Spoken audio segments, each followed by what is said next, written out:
안녕하세요, 프로겜돌이 말맨입니다.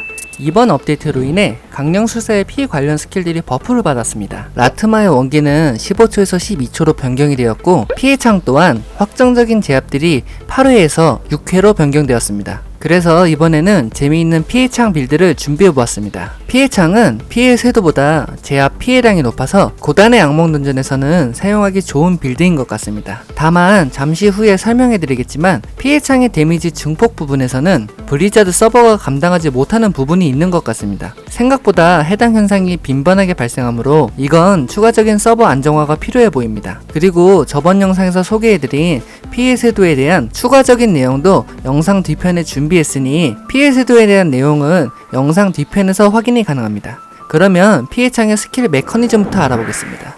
피해창은 우선 광역 데미지를 주는 스킬은 아닙니다. 다만 스킬 탭에서 알 수 있듯이 피해창이 꽂힌 적에게도 데미지가 들어가는 것을 알 수가 있습니다. 그러므로 시체 촉수에서 이탈한 적에게는 피해창을 한 발씩 꽂아서 피해창에 꽂힌 적에게도 데미지를 줄 수가 있습니다. 우선 해당 빌드를 사용하기 위해서는 아주 중요한 위상이 있는데, 피해창이 꽂힌 적에게 적중하면 최대 20%의 확률로 다른 대상에게도 피해창을 날리는 위상입니다. 해당 위상은 피해창에 관통된 적에게도 적용이 되는 것 같으며, 현재 저는 해당 위상이 최하급에 가까운 수준이지만 목걸이에 위상 50% 추가 상승으로 인해 17%의 확률로 추가적인 피해창이 날아갑니다. 17%밖에 안 되지만 생각보다 효율성이 좋으며 최대 30%까지 가능하다면 엄청난 효율을 얻을 수 있을 것 같습니다. 다만 문제점이 시체 촉수로 적을 모으고 공격하는 과정에서 빈번하게 서버가 밀리는 현상을 자주 겪었습니다. 피해창이 확산되는 과정에서 서버가 제대로 처리가 안 되는 건지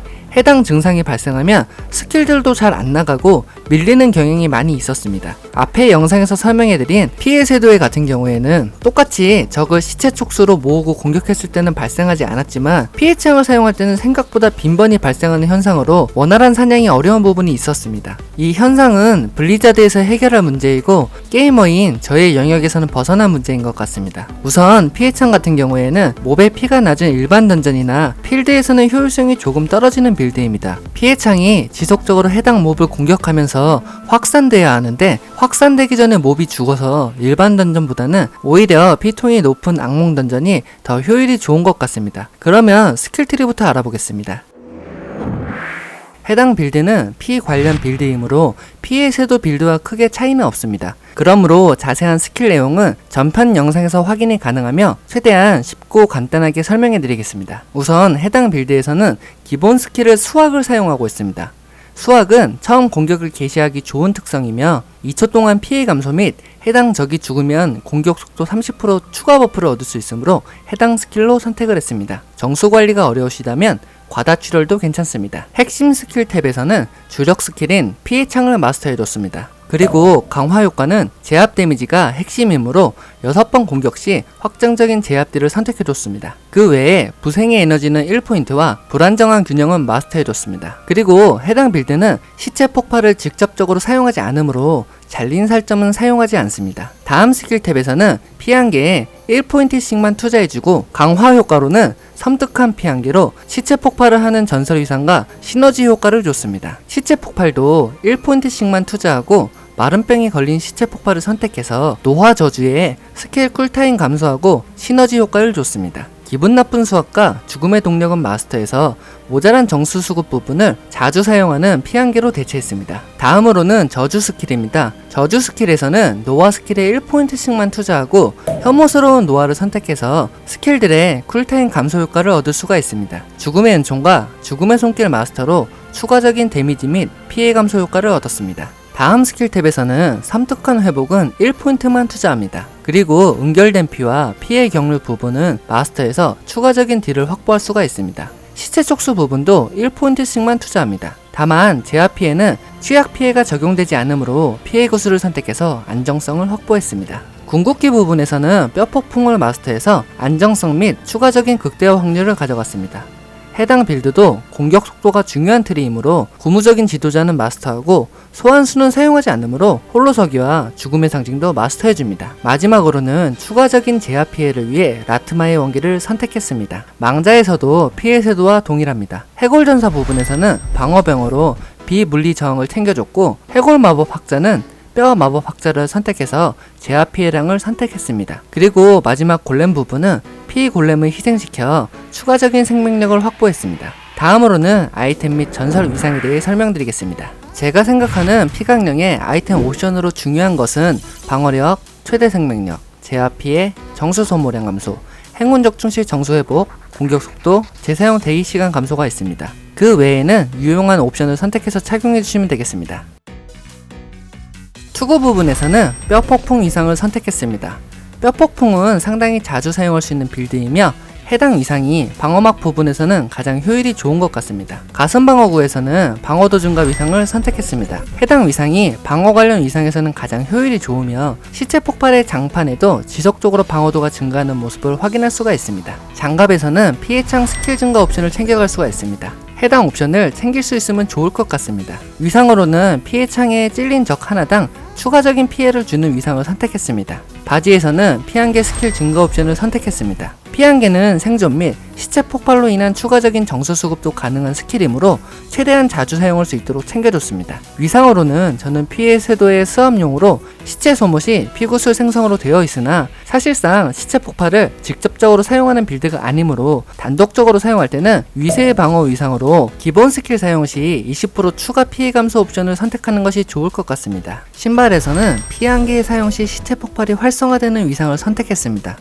다른 위상도 고려해봤지만 해당 위상이 처음 전투를 개시할 때 노화 저주를 걸고 피한개로 장판을 깔아주면서 전투를 시작하는 게 가장 편했습니다. 또한 피한개 스킬로 시체 폭발도 같이 발동이 되므로 시체 폭발 스킬을 별도로 사용하지 않아도 되는 편리함 또한 있었습니다. 무기는 마법봉이 좋은 것 같습니다. 마법봉에서는 행운 적중 확률을 챙길 수 있으므로 빠른 공격 속도 및 행운 적중 확률 또한 챙길 수가 있습니다. 위상으로는 제압 공격 시 공격 속도가 50% 증가하는 위상으로 선택했으며 해당 위상은 피 관련 빌드에서는 핵심적인 위상인 것 같습니다. 목걸이 부분에서는 스킬들을 챙길 수 있는 옵션이 좋은 것 같습니다. 가장 좋은 옵션으로는 피해 경류 및 응결된 피 옵션이며 목걸이에는 전설 위상이 50% 증가되는 효과가 있으므로 피해 창이 확산되는 위상을 선택했습니다. 해당 위상이 저는 생각보다 안 나와서 제일 낮은 11% 확률로 각인을 했는데 효율이 괜찮았으며 최대 30%까지 확률을 올린다면 꽤나 효율이 괜찮을 것 같습니다. 반지 부분에서는 희생 및 시체 촉수의 위상을 각인했습니다. 희생도 중요하지만 피해 창이 확산되는 위상이 더 중요하므로 희생을 반지로 선택했습니다. 시체 촉수의 데미지 증가 부분도 상당히 중요하기에 해당 위상을 선택했습니다. 마지막으로는 핵심 기술 극대화 적중 시 공격 속도 증가 옵션을 선택했습니다. 공격 속도가 빠르면 빠를수록 피해 창이 많이 확산되기에 해당 위상으로 선택했습니다. 다음으로는 정복자 보드를 알아보겠습니다. 해당 정복자 보드는 피해 쇄도의 빌드와 동일하게 사용하고 있습니다. 우선 정복자 보드는 최대한 제압 피해량과 최대 생명력 위주로 확보했습니다. 확인하시기 편하시도록 보드판 설명이 끝난 이후에는 잠시 보드판의 노드 위치를 표기해 드리겠습니다. 첫 번째 보드판에서는 흡혈기 문양을 선택했습니다. 해당 문양은 피구술로 자신의 체력을 보강할 수 있는 아주 좋은 역할을 해주고 있습니다. 그 외에는 생명력이 증가하는 노드 위주로 선택해서 가져갔습니다. 두 번째 보드판에서는 피를 부르는 피 보드판을 선택했습니다. 다만 전설 노드는 선택하지 않았습니다. 피해 구슬도 많이 확보해서 유용할 수도 있는 노드이지만 사용할 수 있는 정복자 포인트가 한계가 있으므로 저는 다른 쪽에 투자를 위해 해당 전설 노드는 투자하지 않았습니다. 문양으로는 지배를 선택해서 제압의 피해량 자체를 증가시켜줬습니다. 세 번째 보드판에서는 뼈 이식 보드판을 선택했습니다. 해당 보드판에서는 최대 생명력 및 정수 회복에 관련된 유용한 노드들이 있으므로 해당 노드들만 챙겨주기 위해 선택했습니다. 석회화는 사실상 큰 의미는 없으나 일반 노드보다는 효율이 좋고 체력 노드를 확보하기 위해 가는 길목이라서 선택했습니다. 네 번째 보드판에서는 피바다 보드판을 선택했습니다. 해당 보드판의 전설 노드는 제압 피해량 증가 부분에 영향이 있으므로 선택했습니다. 문양으로는 정수를 선택해서 추가적인 핵심 기술의 극대화 피해량을 증가시켜줬습니다. 다섯 번째 보드판에서는 죽음의 냄새를 선택했습니다. 해당 보드판의 전설 로드는 사실상 공격력보다는 피해 감소 효과를 얻기 위해 선택했으며 문양으로는 의연함을 선택했습니다. 해당 문양을 통해 추가적인 피해 감소 및 보강 상태에서의 공격력을 챙겨줬습니다.